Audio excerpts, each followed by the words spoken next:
So this is a video on setting up the air conditioner. So I wanted to show the way it looks finished, just so you have an idea of what you're shooting for. So I usually put the unit right there. This way I'm able to still easily walk into the mudroom.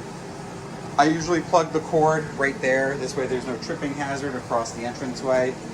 And as you can see, this back tube, you want to make sure it doesn't slide off this back, because this is putting out hot air. And so you just want to make sure that it's fully square and connected on this so that there's no hot air coming out anywhere. And this simply sits inside the window. This is just this tube with that extension. And I'm literally putting it right in the white area of the window, not on the windowsill here, but I'm putting it right there. I'm just going to stick it in the window, and I'm just going to close the window down on it so that it's not possible for it to come out. And just extend that over just a little bit.